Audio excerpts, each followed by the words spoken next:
나는 밀리터리 덕후다. 본격 밀리터리 팟캐스트 밀떡을 시작합니다. 정치와 함께 경례 밀떡. 바로 안녕하세요, 박찬준입니다. 안녕하세요, 놀러온 남자 정명섭 정다입니다. 안녕하세요, 월간 플래툰 이준규 기자입니다. 네, 이렇게 밀떡이 시작됐습니다.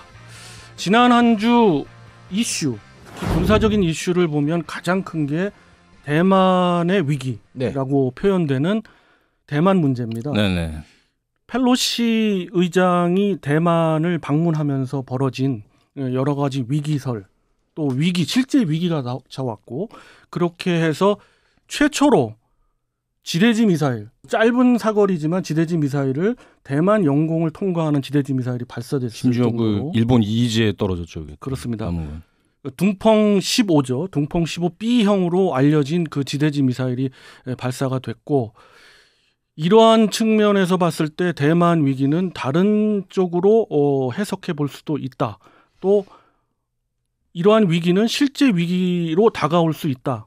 곧 대만의 전쟁이 벌어질 수 있다. 뭐 이런 얘기들도 있습니다. 그러니까 이전엔 같았으면은 사실 뭐 그냥 이러다 말겠지라는 분위기가 좀 있었고, 저도 그렇게 생각했는데, 러시아가 우크라이나를 쳐들어가는 걸 보게 되면 그 정상적이지 않은 국가의 전쟁이 어떻게 돌아가는지를 이제 알게 됐거든요. 그러니까 중국도 어떻게 보면은 대만을 차지하기 위해서 모든 위협을 무릅쓰고 전쟁을 벌일지 모르겠다라는 가능성이 굉장히 높아졌어요.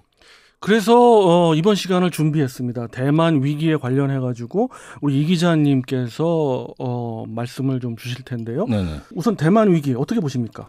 일단 이게 이 위기가 지금 흔히 4차 위기라고 부르거든요. 4차 위기라고 부르고 뭐 1940년대부터 1차, 2차, 3차, 4차 이렇게 이어지고 있는데, 어떻게 보면 90년대, 95년에서 96년에 걸쳐서 8개월 동안 있었던 그 3차 위기에 이어서 가장 전쟁 발발에 가까운 위기라고 칭할 수 있을 것 같습니다. 이번 4차 위기가.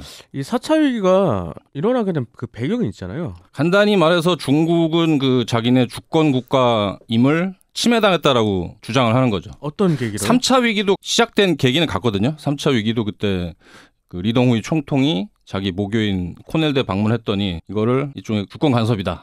왜 고위 인사가 미국을 우리 허락도 안 받고 멋대로 방문하게 해서 95년부터 8개월 동안 96년까지 굉장히 그 강대강 대치를 했었죠. 근데 이제 이번에 이제 4차에서는 낸시 펠로시 하원 의장이 대만을 방문한다. 아시아권 국가 한국을 포함해서 뭐 한국, 일본 뭐 순방을 하는데 대만을 왜 가? 우리한테 허락도 안 받고. 그것은 중국의 그 하나의 중국이라는 대전제를 침해했다라고 보면서 트집을 잡은 거죠. 중국 입장에서 보면은 상당히 문제가 심각한 거죠. 하나의 중국을 깨부수기 위해서 미국이 의도적으로 한 것이다라고 보는데, 국제 정세적인 측면에서는 그럴 수 있죠. 그렇지만은 군사적인 측면에서는 너무 과도하게 하는 건 아닌가. 왜? 아직까지 미국 군사력에 다가가지도 못하고 있는데 이러다 만약에 전쟁이라도 일으키려고 일어나라고 생각을 할 수가 있어요. 그런 측면에서는 어떻게 보세요? 그런 측면도 분명히 있는데요. 지금 근데 중국의 태도 자체가 달라진 게 95년도와 지금의 중국은 일단 군사력 자체가 다르고요. 어마어마하게 차이가 그렇죠. 나죠. 네. 95년도에 제일 가장 다른 점이 미국이 니미츠하고 인디펜던스 딱 보냈을 때 그때 깨갱했거든요. 그죠. 그러니까 이번에는 근데 어떻게 했냐? 아 그래? 그럼 우리도 항모 보낸다. 항모 그 랴오닝 산둥 우리가 딱 보내가지고 우리도 있어.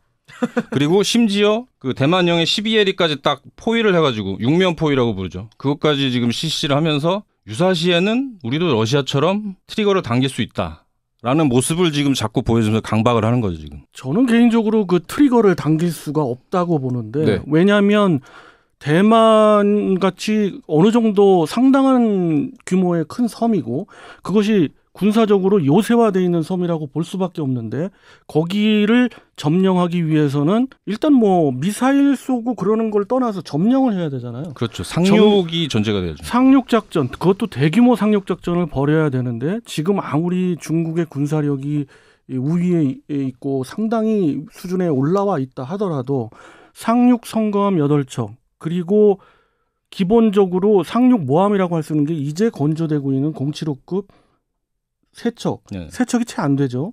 실제 취역을 한 건 한 척밖에 없는데, 그렇다면은 사단급을 비교한다면은 한 4단급 정도, 한계 4단급 정도가 상륙이 돼야 되는데, 상륙도 상륙 나름이지 상륙하기 전에 어마어마한 준비 포격을 또 있어야 되지만 대만 해군을 일단 완전히 괴멸시켜야 되거든요.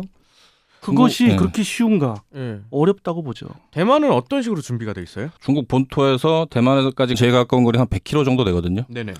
그 거리를 말 그대로 일본 자유대와 같은 방식이에요. 상륙 거부를 위해서 항공기와 함정들을 이용해가지고 일단 상륙군을 바다에서 일소한다. 그리고 중국은 일단 대만을 상륙을 시작하면 한 달 정도 안에 완전 점령하겠다는 일단 가상 전쟁 플랜을 갖고 있거든요. 그거를 막고 한 달을 버텨서 미국의 지원과 각국의 지원군이 오는 거를 수용을 해서 대만을 지키겠다라는 기본 전략을 갖고 있죠. 미국은 공언을 했지 않습니까? 그리고 또 미국이 대만을 포기를 만약 한다면 일본이나 우리나라 대한민국도 상당히 흔들리겠죠. 흔들리죠. 그렇기 때문에 미국으로서는 자기들이 이야기도 했기 때문에 대만을 쉽사리 포기는 못할 겁니다. 중요한 사실은 이번 위기를 통해서 여러 가지 시나리오, 그동안에 알려졌던 시나리오를 그대로 중국이 한번 시험했다고 보는데 의의가 있고, 또 하나 중요한 거는 일본에 있는 가데나 공군기지, 오키나와의 가데나 공군기지에서의 공군력이 출동한 거는 뭐 당연한 네네. 거라 보는데,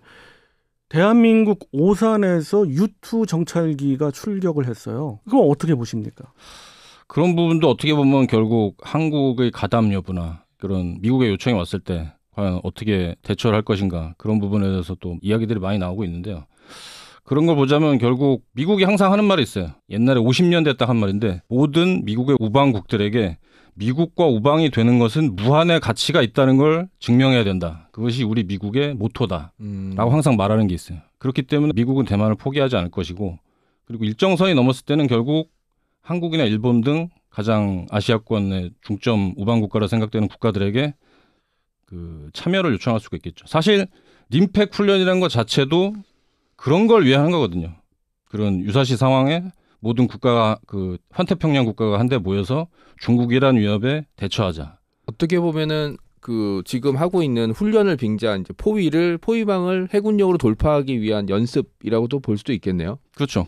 그거를 사실상 대체하자는 게 이번 어떻게 보면 뭐 바로 8월 초에 끝나긴 했는데 그 림팩 훈련의 목적이고, 그걸 해서 상륙 훈련, 예를 들어 뭐 중국이 대만의 섬이나 뭐 도서를 일부라도 점령했을 때 그걸 뭐 역상륙을 한다든가, 말 그대로 그거 상륙 훈련 자체도 이번에 한국군 장성이 리드를 맡아가지고 지휘를 하지 않았습니까? 그렇게 되면은 뭐 어떤 특정 선이 넘었을 때는 미국은 결국 일본이나 한국의 연합함대 같은 걸 만들어서 대만 전역에 그렇죠. 가입하게 되는 예. 거를 요청을 하겠죠. 미 해군과 해병대, 특히 미 해병대의 편제 변화까지 완전히 바꾸면서 전략을 중국에 맞춤형. 올인하고 네. 있는 그런 형국은 반대급부로 보면 충분히 예견할 수 있는 거고요. 여기서 그동안 U2 정찰기가 그럼 처음으로 대만이나 이런 쪽에 이제 정찰을 위해서 진출했냐, 그건 절대 아니거든요. 알려진 것은 2020년부터입니다. 그렇지만은 그 알려지지 않은 거로 따지면 상당히 오래됐어요. 훨씬 이전이겠죠. 예. 그렇게 전략적 유연성을 공표하면서까지 미국 공군이 주한 미 공군도 여러 지역에 이제 파견이 되고 또 출격을 하고 있거든요. 그런 측면에서 봤을 때 이것은 다분히 중국 입장에서 보면은 주한 미군, 특히 오산, 군산 그리고 평택, 네네. 이 세 지역의 기지를 대만 유사시에 공격하지 않을까 하는 것은 너무도 자명한 거예요. 거기다가 또 북한을 움직여서 뭐 휴전선에 도발을 한다든지. 그거는 또 두 번째 문제죠. 그렇죠. 주한 미군을 잡아두기 위해서는 북한이 움직여야 되기 때문에 네. 북한에 엄청난 압력을 넣을 겁니다. 중국의 맞습니다. 사주가 있을 것이다. 예, 예. 이러한 어떤 조짐이 보인다면은 정말 이제 위기인 거죠. 그렇지만은 지금은 그것은 아니고 수사적으로 해도 되는 것을 너무 과도하게, 특히 군사적으로 위협을 했던 것이 이번에 특징인데, 왜 이렇게까지 한다고 보십니까? 이번 또 시진핑 그 주석이 세 번째 연임을 막 노리고 있지 않습니까? 그거에 대해서 갈라질 수 있는 국내 여론의 집결, 그 다음에 쉽게 말해서 국내 위기가 제일 좋은 건 저거 봐라, 외부에서 적이 쳐들어오고 있다. 나를 중심으로 뭉쳐야 된다. 나를 중심으로 뭉쳐야 된다. 그리고 우리의 땅을 외적이 먹으려고 하고 있다. 이것만한 좋은 소재가 없거든요. 외적이 먹으려고 하고 있다. 네. 네. 예, 그 뭐 외세 특히 이제 미국이나 그런 쪽을 얘기하는 거겠죠. 네. 특히 이제 중국 같은 경우는 이제 아편 전쟁서부터 시작해서 외세의 침략을 거의 수십 년 동안 겪었던 경험이 있기 때문에 많은 사람들이 여기에 대해 많은 중국인들이 여기에 대해서 좀 많은 트라우마를 좀 가지고 있거든요. 네. 그런 문제까지 이제 같이 얘기를 했던 것 같아요. 중국은 특히나 좀 국수적이고 네. 그리고 애국적인 그런 입장을 많이 국수주의적인 취하잖아요. 입장. 국수주의적이고 이런 것을 이용하는 거죠. 그렇기 때문에 뭐 3연임, 10월 달에 있을 3연임에 대한 반대 급부다라는 의견도 있습니다. 그거 제 의견 맞는 얘기인 것 같습니다. 그리고 펠로시 하원 의장이면은 근래 이제 대만을 방문한 미국 정치인 중에서 가장 고위급 현직에 있는 고위급 인사잖아요. 그렇죠. 근데 되게 뭔가 특수작전처럼 네. 이동하던데 왜냐하면 근육이를 5개를 띄우고 돌리더라고요. 왜냐하면 격추시킨다고 뭐 실제로 네. 그럴 리는 없겠지만 조준을 하겠다 뭐 그런 네. 발언까지 했으니까 중국에서. 중국에서. 네네. 그러니까 이제 혹시나 몰라서 이렇게 대책을 좀 띄워놨던 것도 있었고 근데 아마 그 미국 입장에서도 이렇게 했을 때 중국이 어떻게 나오나 한번 테스트 해보고 싶었던 것도 있었던 것 같아요. 이번에 포위 전략 같은 경우는 어떻게 보면은 중국이 대만을 점령하기 위한 전조를 볼 수 있는 거잖아요. 이제 해상 봉쇄를 해서 외부의 도움을 막은 다음에 우리가 상륙을 하겠다라는 이제 첫 번째 단계이기 때문에 미국에서도 굉장히 관심 있게 지켜봤을 거예요. 근데 이제 낸시 펠로시라는 인물에 대해서 굉장히 예민하게 반응한다는 소리가 있는데 이 인물은 좀 어떤가요? 그 인물 자체가 좀 반중국적인 성향이 좀 강한 인물이긴 하죠. 그 천안문에서도 예, 그러니까요. 그 그것 2년 때문에- 후에 베이징 방문해서 깃발 펼치면서 그 중국 정부를 비난하는 활동을 하기도 했었죠. 그리고 택시 타고 도망가고. 네네. 젊은 시절에 어떤 천안문에 예. 얽힌 그런 것 때문에 더더구나 굉장히 민감하게 반응하는 것 같습니다. 여기서 군사적인 입장에서 좀 눈여겨봐야 될 것은 우리가 해상 봉쇄를 중국이 하는 그 6개 지역을 지정해 놓고 해상 봉쇄를 하는 것은 예견이 됐는데 거기에 우리가 또 하나 예견할 수 있었던 거는 상륙작전 예행 연습이랄까 상륙작전 훈련을 병행할 거다라고 예측했는데 전혀 안 했어요. 그래서 그래서 이상했어 좀. 그런데 해상 봉쇄를 끝내고 나서 이제 이것으로 끝낸다. 지역에 있어서의 통행 제한은 풀었다. 이렇게 얘기하면서 그냥 말라고 그러니까 중국의 인민들이 또 들고 일어나는 거죠. 지금 뭐 하는 거냐? 왜 하다 칼 마냐? 빼들었는데 왜 하다 마냐? 왜 그게 뭐냐? 근데 또 이게 정치적인 부분하고 정말 이게 연관성이 많구나는 걸 충분히 느낄 수가 있는 게 그러면 대만 상륙을 막고 있는 중부군구가 해야 되는데 뜬금없이 남부군구가 하고 앉았어요. 상륙 예행 연습을. 이게 어떤 의미인 거예요? 그러니까 이제 좀 제가 볼 때는 이게 사전에 계획된 게 아니에요. 중부군구는 뭔가 상륙 작전을 하더라도 대규모 상륙 작전을 하려면 대비가 돼 있고 계획이 있어야 되잖아요. 계획 없이 하다 보니까 인민들이 막 이러니까 그러면 좀 멀리 떨어져 있지만 남부군구를 사실 좀 자주 했거든요. 왜냐하면 하던 데가 해라. 남사군도의 그쵸. 어떤 문제 때문에 자주 했었는데 하던 데가 해라. 그거죠. 하던 데가 해라. 이런 식으로 했고 또 하나 눈여겨볼 게 바로 그 주한미군 미공군의 U2기가 날라오니까 그거에 대한 대응인 거죠. 중부군구 위쪽 그러니까 우리로 보면은 전라도 지역 쪽하고 맞붙어 있는 맞붙어 있다보다는 이제 바다를 끼고 있는 그 지역에서 또 훈련을 해요. 지대공 미사일 훈련을 한다든가 이렇게 훈련 맞추겠다는 얘기죠. 근데 20km 이상의 고도기 때문에 그렇게 쉽지는 않아요. 탄도미사일을 격추하는 그런 수준도 될까 말까인데 그렇죠. 이렇기 때문에 중국의 이번에 반응을 볼 때 대만의 위기는 어느 정도 눈에 보인다라고 볼 수 있고 몇 년 안에 가시화될 수도 있다라는 생각이 이번에 처음에 들더라고요. 이전에 훈련했을 때는 그냥 보여주기 식이구나. 몇 번 하다가 끝나겠지라고 했는데 이번엔 진짜 대만은 어떻게 보면 포위를 하고 그다음에 민간 항공기와 상선의 운행도 제한시켜 버렸어요. 그러니까 이거 어떻게 보면 저는 이 훈련을 보면서 뭔가 준비를 이제 하는 건가라는 생각이 일단 유사시 들더라고요. 상황까지 만든 거고요. 지금 가장 저거였던 것도 중국군 해군 함정들이 그냥 대만 해안선이 보이는 데까지 가가지고 대만 해군 구축함들하고 막 대치하고 있는 사진 일부러 찍어 보낸다든가 그다음에 J-26이나 SU-30 같은 게 완전 전폭 연합 딱 만들어서 그냥 바로 폭격을 할 수 있는 그런 편대를 만들어서 아디즈 방공식벌 그냥 막 넘어서 매일같이 막 그렇게 하고 있는 걸 보면은 완전 도발이네요. 그러니까 쉽게 말해서 요선을 너무 우리는 침공하겠다는 식의 그 일촉즉발의 상황을 딱 만들어 놓은 거예요 지금. 대만도 가만히 있진 않았잖아요. 가만히 있지 않았죠. 그래서 일이 있을 때마다 매번 전투기 출격시키고 뭐 구축하면 지금 바다에서 계속 대비하고 지금 타이베이 같은 경우는 뭐 주요 도시에서는 한국식으로 말하면 민방위 훈련이죠. 공습에 대비한 훈련을 뭐 계속 대규모로 거듭하고 있고 지금 그런 상황이죠. 북한 같은 경우는 굉장히 빠르게 또 중국에 대한 지지 발언을 펼쳤어요. 혹시 그러면은 중국, 러시아, 북한이 연합 훈련을 할 수 있는 가능성이 있는 거예요? 충분히 있죠. 특히 러시아와 중국은 상당히 자주 그 예. 연합 훈련을 했는데 거기에 이제 북한까지 끼어들 수가 있어요. 원래 북한은 원래 안 했었잖아요. 할 전력도 안 됐죠. 이게 못했죠. 상당히 먼 곳에 나가서 뭐 해상 합동 훈련을 한다든가 이래 해야 되는데 북한으로서는 없기도 없지만은 자국에서 벗어나는 그런 전력 투사력 이런 쪽에서는 거의 제로에 가깝습니다. 그렇기 때문에 할 수가 없는데 예를 들어 이럴 수는 있겠죠. 북한을 굉장히 가까운 국경에서 뭐 지상군 훈련이랄까, 지상군 합동 훈련이랄까 이런 거는 있을 수가 있습니다. 새로운 악의축이네요. 그 전부터 이런 원래 부분은 악의축이었죠.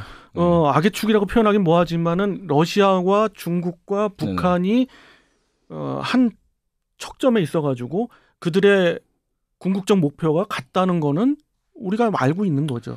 예. 우리 입장에서는 6.25를 터트린 새 나라니까. 그렇죠. 당사자들이죠. 예. 당사자들이. 그리고 지금 약간 또 국면 전환이 또 살짝 보이는 부분이 뭐냐면은 지금 중국의 한계가 어떻게 보면 이번 주에 들어서 드러나고 있거든요. 중국이 대만을 지금 압박을 한다면서 반도체 만들 때 필수적인 히토류 수출을 중단을 해버렸어요. 지난달 말부터. 근데 그렇게 해놓고서 대만에서 수출하는 반도체는 너무 환영을 하고 있어요. 그게 결국 어떻게 보면 국내 경제를 돌리기 위해서 반도체가 피라고 할 수 있는데 그걸 결국 막진 못한다는 거죠. 한국에 대해서는 또 이제 비슷한 맥락으로 지금 반도체 동맹이 지금 생기고 있지 않습니까? 근데 치포. 그거에 대해서도 치포에 대해서도 뭐라고 했냐면 한국이 어쩔 수 없이 가담을 하더라도 우리한테 수출은 좀 해줘. 반도체. 의외였어요. 네네. 네. 그런 스탠스를 취하고 있죠.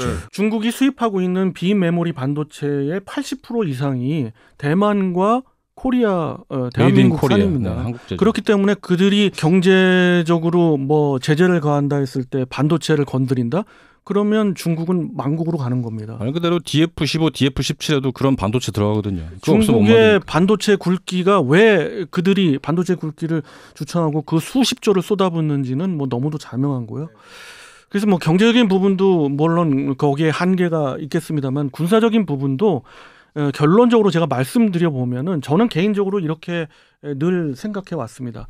중국이 어느 정도 수준에서 미국과 대등하기 위해서는 그거에 대한 시점을 맞추는 것이 중국 인민해방군 창군 100주년이 되는 그렇게 따지면 2024년, 2025년 그쯤으로 이들이 맞추고 있어요. 거기에 이제 대만의 역량까지, 대만을 공격할 수 있는 역량까지 된다면은 제가 판단하기에는 적어도 25년 이후에 있지 않을까 보고 그러한 측면에서 이번 우리가 느낄 수 있는 거는 남의 일이 아니다라는 겁니다. 그렇죠. 북한도 이거에 따라서 국지 행동을 취할 수 전면전을 있죠. 일으킬 충분한 계기가 되기 때문에 우리가 계속해서 자주국방과 국방력을 튼튼히 하는 것은 이번 기회를 통해서 또다시 느낄 수 있는 부분인 거예요. 만약에 대만과 중국이 정말 갈등이 심화돼서 전쟁까지 가는 상황이 벌어진다면 과연 대한민국 어떤 역할로 투입하게 될까요? 많은 분들이 뭐 지원을 갖다가 요청할 거다. 그리고 미군이 지원할 거다 하는데 저는 반대로 생각합니다. 미국이 절대 대한민국은 북한을 맡아라. 말하자면 뭔가 현상 유지. 예, 이쪽에서 문제가 생기면은 정말 미국이 어려워지거든요. 예. 왜냐하면 이제는 미국이 국방력이 그 정도 수준까지는 안 갑니다. 한 10여 년 동안 대테러 전장을 하다 보니까 솔직히 중국과 러시아에 추격을 당한 건 사실입니다. 그렇기 때문에 대만 방어 그리고 대한민국, 일본 같이 방어를 한다? 이게 가능할 수가 없어요, 사실. 그렇기 때문에 한반도 쪽을 방어하는 지렛대, 뭐 방패막 이렇게 삼기 위해서 미국도 오히려 지원을 요청하지 않을 거다라고 저는 봅니다. 그래서 결국 대만 위기에서 우리의 입장에서 가장 중요한 거는 우리 안방을 튼튼히 지키는 거다. 이렇게 결론 저는 내고 싶습니다. 뭐 제 의견 또 거기다 첨부를 하자면은 일단 한국이 어느 정도 병참 기지의 역할을 하게 되지 않을까. 그리고 정말 중요한 순간이 온다면은 어느 정도의 참가는 좀 참관? 예, 참가 그 작전에 참가를 좀 요청하게 되지 않을까 하는 부분이 있어요. 참전을 한다. 참전을 제 생각에는 북한을 견제하는데 대한민국 해군력 전체가 동원될 필요는 없거든요, 사실. 그러니까 어떻게 보면 림팩에서 훈련했던 것처럼 해군력의 일부를 동원해 달라고 요청을 이제 할 수가 해상 있고. 봉쇄 같은데 좀 동원을 해달라는 게 있을 거고요. 사실상 북한은 중국이 밸브만 잠궈버리면 아무것도 못하는 나라거든요. 이거 한번 잠궈버리면 북한이 사흘을 못 버텨요. 그 정도로 유류 저장고가 지금 완전 중국에 지금 완전 100% 의존하고 있는 네. 상황인데 그런 상황을 보면 이제 박 의원님 말대로 국내 안보에 치중해야 되는 건 맞고요. 근데 아마 정말 미국이 급한 상황이 되면은 해상 봉쇄에 어느 정도 가담을 한국과 일본을 부르지 않을까. 그러면 제가 보면 어떻게 보면 한국도 한국인데 자위대를 많이 좀 부를 가능성이 있지 않아요. 있지 않을까 대한민국이 싶습니다. 결국 중요한 거니까 그럼 어떤 전함이 파견될 것 같아요? 이지스함을 보내겠죠. 삼면을 지키기에 부족한 상황까지는 아닙니다. 왜냐하면 지금 세 척의 이지스함이지만은 네. 단 한 척으로도 한반도 전체의 영공 방어가 가능하기 때문에 이지스함의 기본 역할은 할 수 있지 않을까 보고요. 이지스함을 보내지 않으면은 사실 사실은 의미가 없긴 참전의 없죠. 의미가 네. 없죠. 함대 방공을 제공해야 그렇습니다. 되니까. 굳이 참전한다면 그렇습니다만은 제가 볼 때는 또 다른 국면이 벌어지지 않는 한 이렇게 지금 말씀 주셨던 그런 모든 것들이 한꺼번에 이루어지지 않을까 이렇게 생각을 해보고요. 자, 대만 위기가 지난 한 주간의 이슈였고 많은 분들 걱정 많이 하셨죠. 네. 전화 문의도 많았어요. 그리고 과연 대만이 상륙을 할 수 있는 능력이 되느냐 이런 근본적인 문제 이런 문제를 많이 다뤄주셔서 저희가 이번에 그 이 기자님이 대만 위기에 대해서 이야기를 해주셨고 그 중심에서 여러 이야기들을 나누어봤습니다. 다음 시간은 또 다른 주제 갖고 여러분과 만나 뵙도록 하겠습니다. 청취자 여러분께 경례 밀떡!